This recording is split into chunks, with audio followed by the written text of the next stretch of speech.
So what we've seen is a continuation of what we saw in 2024, which is good from the standpoint of, our peak was in 2023, where we had approximately in the mid-50s of overdose deaths. Last year we had 17. This year we have 17 confirmed and 4 pending. So looking right around that 17 number, a little bit higher probably, but still a dramatic decrease from where we were at the peak of overdose deaths in our community. So overall, good news.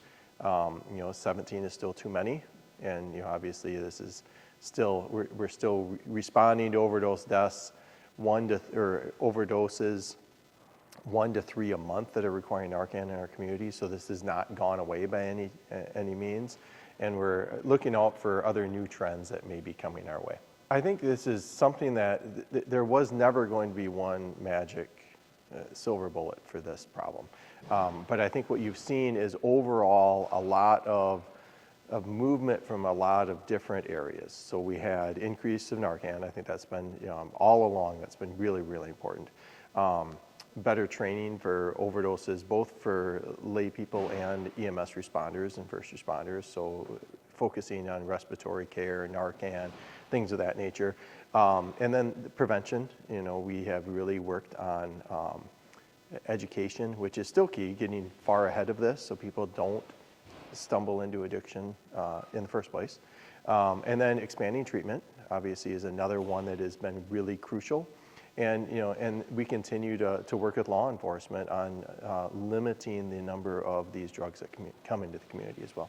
And this has been something that has been common all along, where there tends to be, fentanyl has become the predominant, but then there are these others that get mixed in. And so we saw tranq for a while. That was a major concern. And we've seen a shift to some more stimulants, and fentanyl being mixed in with stimulants and stimulants being mixed in with fentanyl. We saw that more this last year as well. We still continue to see cocaine, methamphetamines in our community. Those have always been there. They are a little bit higher usage than they had been in the past few years.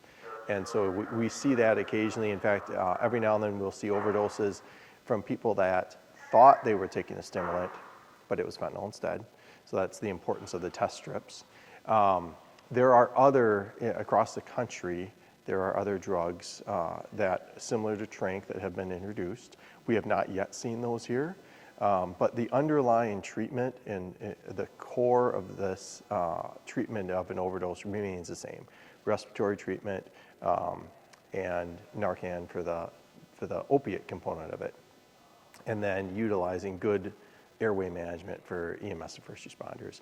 The community really did rally around this issue. I mean, it was a big issue, a lot of support, and we really, the biggest thing that really made me proud of the community is the change of how we looked at people with opiate addiction. Really reducing that stigma and focusing on them as a person, getting them into help. And realizing that everyone's journey through opiate addiction seemed to be different, and it truly is. And so figuring out how we can get that person aligned with treatment was really important, and looking at each person as individual. We haven't won the war yet, but clearly the tide seems to have turned. Last year we had that significant decrease.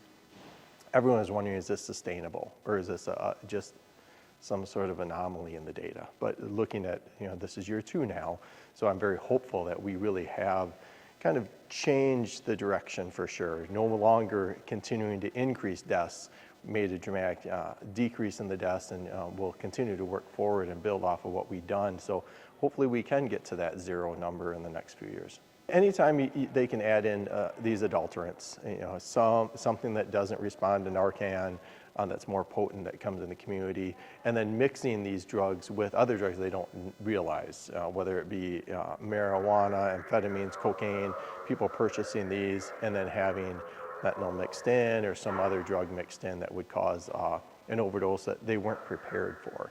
And I think that's the other really important key, is that people need to be prepared for an overdose with any of these illicit substances they take, because you just don't know. I think the biggest message is, we have to continue to take care of each other. We have a lot of support in the community, and watching out for one another is really where it's at, whether it be addiction, homelessness, education.